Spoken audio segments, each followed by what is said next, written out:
Imagine que você é o imperador de um enorme império em crise.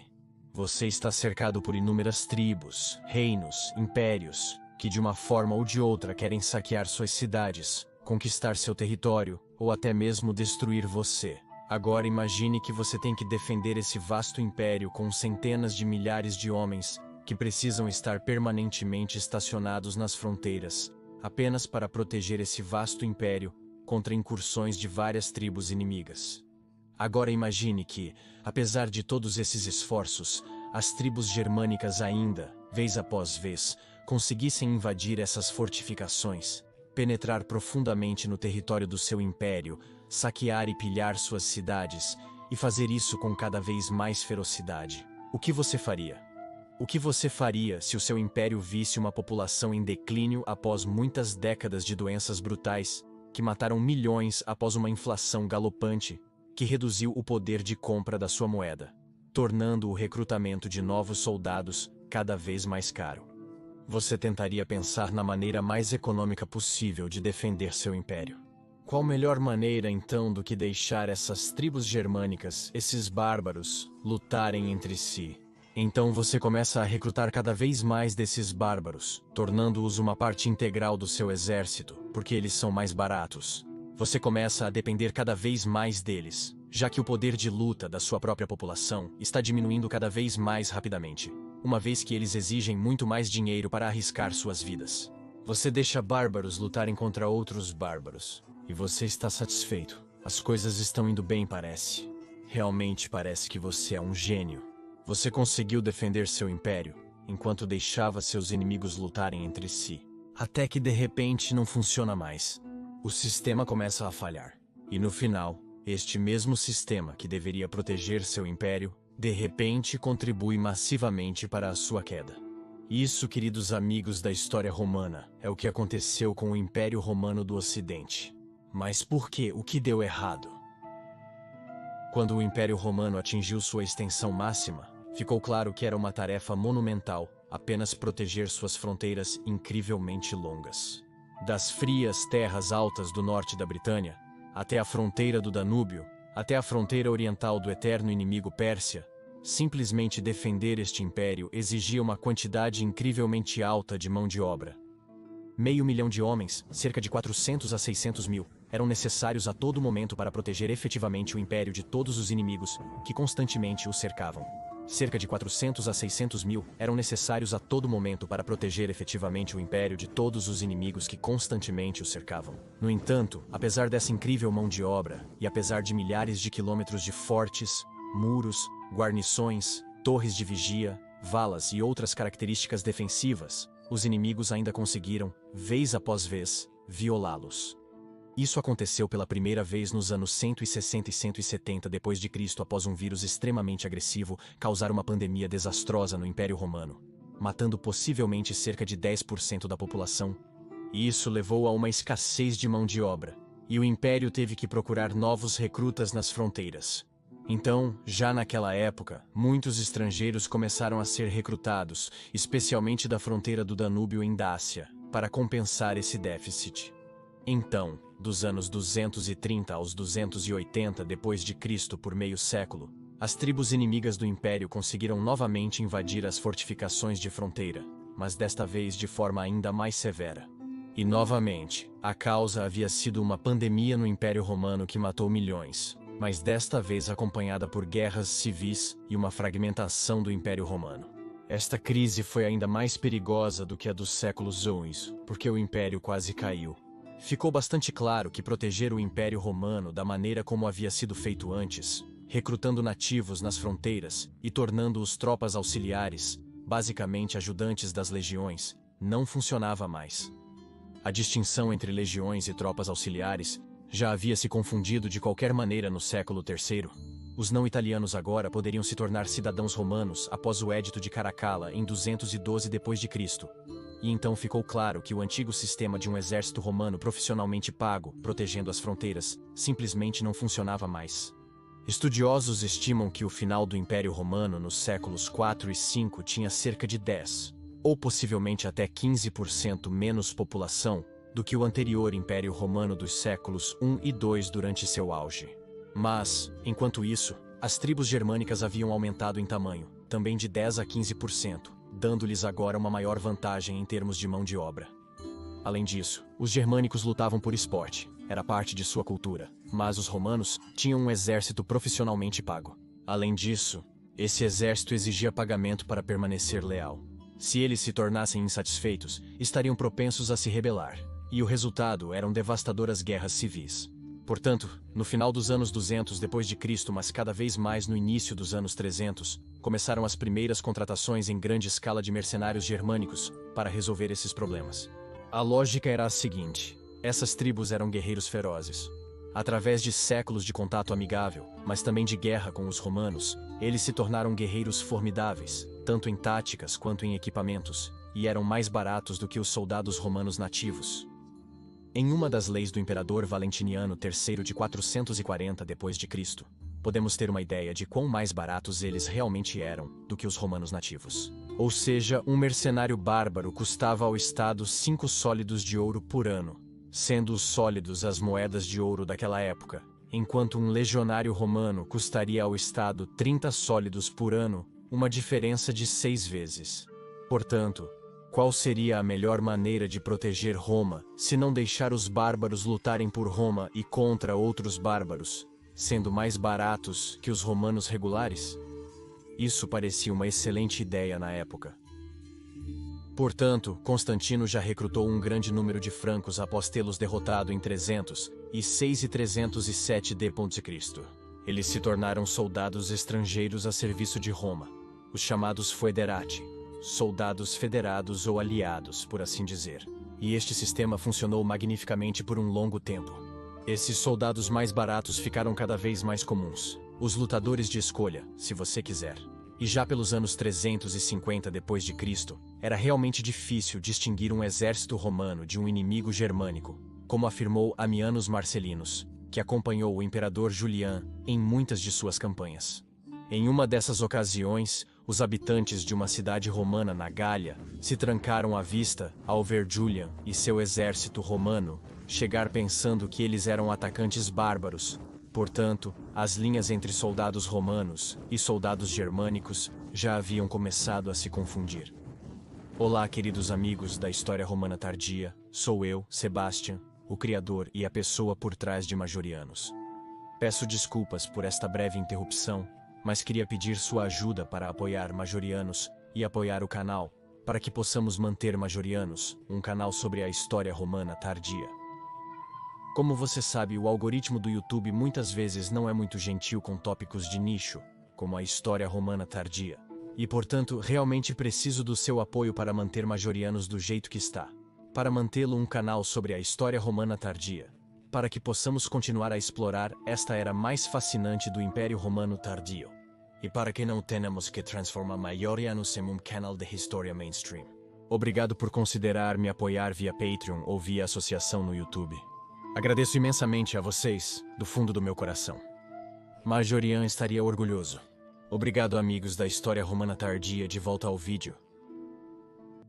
O sistema foederati funcionou magnificamente bem, o que é uma das razões pelas quais as coisas no quarto século parecem melhores para o Império Romano do que no terceiro. Mas então, em algum momento no final do século IV, esse sistema, que funcionou muito bem por um século, começou a dar errado. Por quê? Bem, primeiro de tudo, havia o seguinte problema.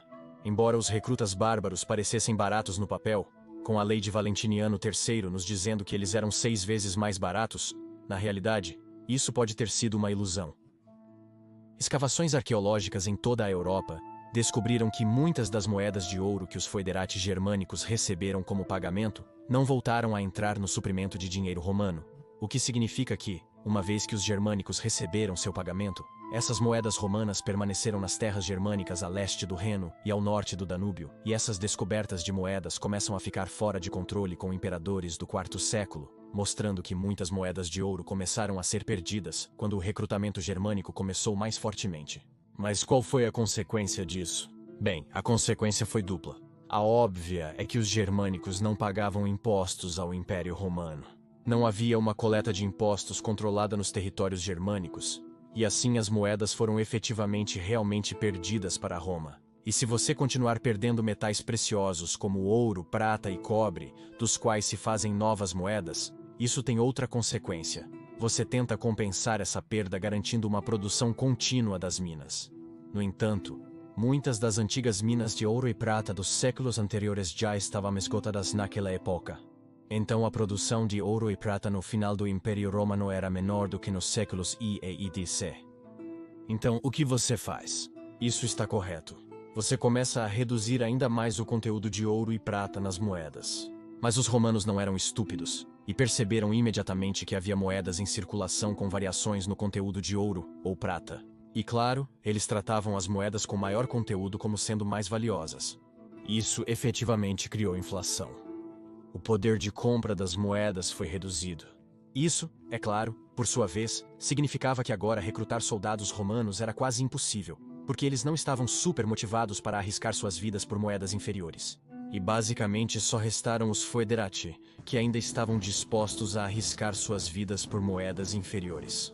Contudo, é evidente que eles não eram tolos, e provavelmente também pediram um aumento salarial para compensar a depreciação da moeda. E assim vemos o problema. Embora os foederati parecessem baratos no papel, o custo a longo prazo dos foederati pode ter sido realmente maior para o Império. Isso criou um grande ônus fiscal através da perda de receita tributária e através da inflação.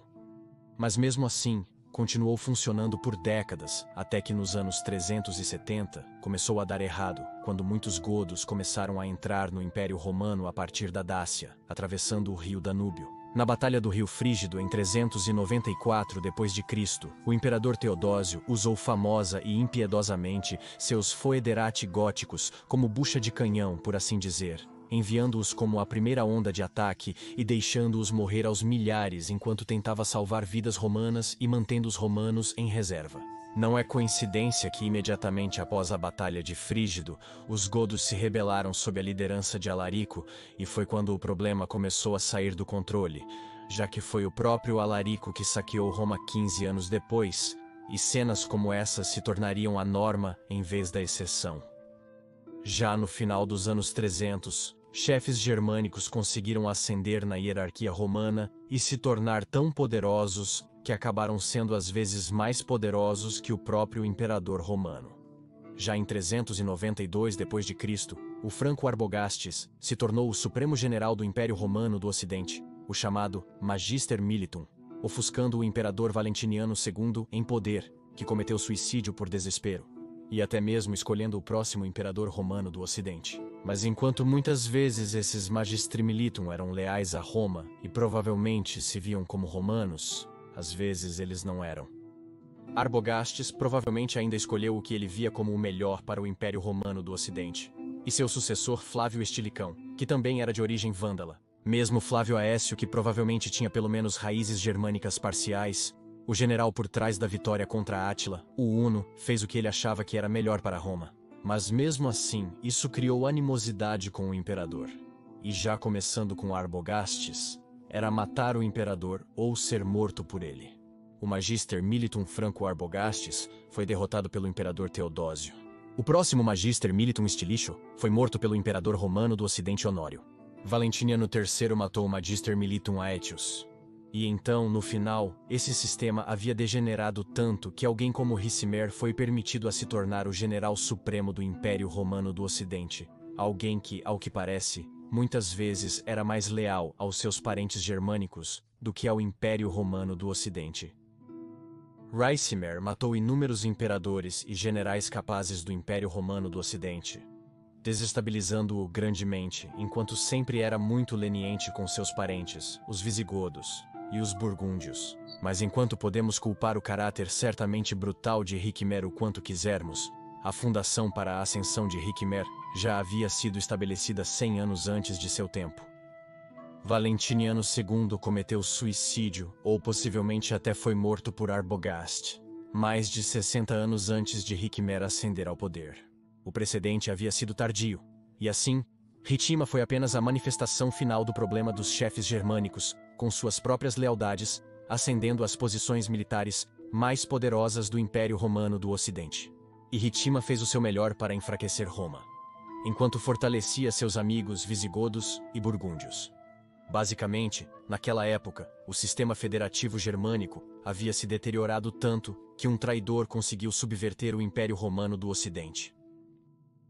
Outro problema era que os foederati muitas vezes viam sua obrigação apenas para com um certo imperador ou general.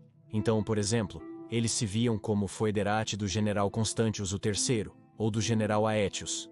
Mas assim que tais pessoas importantes morriam ou eram mortas, os germânicos não se viam mais como foederati, já que sua lealdade, aos seus olhos, havia se esgotado com a morte de seus respectivos comandantes ou imperadores. E esta é uma das razões pelas quais vemos frequentemente, na história do final do Império Romano do Ocidente, a agressiva expansão territorial das tribos germânicas, quando um Magister Militum ou um imperador morria ou era morto. Isso foi especialmente visível após as mortes de Aetius e Valentínio III, e depois que o imperador Majorian foi morto pelo traidor Ricimer. Todas essas vezes, os federados viam seu acordo com aquela pessoa específica terminado. E então, eles se expandiam agressivamente. Mas mesmo assim, ainda havia muitos foederati leais a Roma, tornando toda a situação, é claro, muito complicada. Às vezes, havia até a situação paradoxal em que os romanos lutavam pelos bárbaros, e os bárbaros lutavam por Roma. Foi assim que estranho se tornou no final do século V d.C. do Império Ocidental. O Império Romano do Oriente, no entanto, conseguiu se livrar da influência germânica. Primeiro quando os constantinopolitanos se rebelaram contra os godos em 399 e 400, expulsando-os de Constantinopla. E depois, quando o imperador Leão I mandou matar o Magister Militum Germanico Aspar, em 471. Mas o Ocidente não conseguiu se livrar da subversão germânica. E na década de 470, as finanças do Estado foram arruinadas através de anexações germânicas do território do Estado e da consequente queda na receita fiscal. Portanto, em algum momento, o Império Romano do Ocidente só pôde contratar foederati. Possivelmente, as unidades romanas regulares já não existiam em números significativos após a década de 460 d.C., e então, no final, foi o líder de uma unidade foederati germânica de mercenários Eruli, que derrotou o último Magister Militum romano Flavius Orestes, e depôs o imperador romano do Ocidente Romanus Augustus em 476 d.C. E assim, o sistema foederati de recrutar soldados germânicos como mercenários a serviço de Roma começou como uma excelente ideia. Isso permitiu que o Império Romano florescesse no século IV d.C., permitiu que ele continuasse existindo por mais 200 anos no Ocidente, após o desastre da crise do século III, quando quase caiu. Mas esse sistema ficou progressivamente fora de controle. O ônus financeiro foi maior do que inicialmente pensado, contribuindo grandemente para arruinar as finanças do Estado do Império Romano do Ocidente, que não tinha províncias tão ricas quanto o Oriente. E as lealdades dos soldados germânicos variavam muito, de ferozmente leais a Roma a traidores declarados, o que culminou em alguém como Ricimer, o traidor dos traidores, tornando-se general do Império Romano do Ocidente, e assim selando o destino do Oeste. Mas no Oriente, o sistema foederati continuou. Foi colocado sob controle, e no século VI, a distinção entre foederati e unidades regulares romanas quase desapareceu no Império Romano do Oriente. Então, verifica-se que para o Império Romano do Oriente, o sistema foederati funcionou muito bem após problemas iniciais, e mais tarde, até se tornou uma parte integral, contribuindo grandemente para a sobrevivência muito mais longa do Império Romano do Oriente em comparação ao Ocidente. Falaremos mais sobre como o Oriente conseguiu transformar o sistema foederati em sua vantagem em outro vídeo, é claro. Então, como tantas coisas romanas, o sistema foederati às vezes era uma grande vantagem para Roma, trazendo muitas vitórias, ajudando-a a sobreviver. 200 anos a mais no Oeste, mas especialmente mais tarde, criando mais e mais problemas também no Oeste, que nunca conseguiu controlar completamente seus foederati, como o Leste conseguiria durante o curso do século V d.C. Então, como tantas coisas em Roma, os foederates às vezes eram uma grande vantagem para Roma, trazendo muitas vitórias, mas especialmente mais tarde criando mais e mais problemas, especialmente no Oeste, que nunca conseguiu controlar completamente seus foederati, como o Leste conseguiria durante o curso do século V d.C.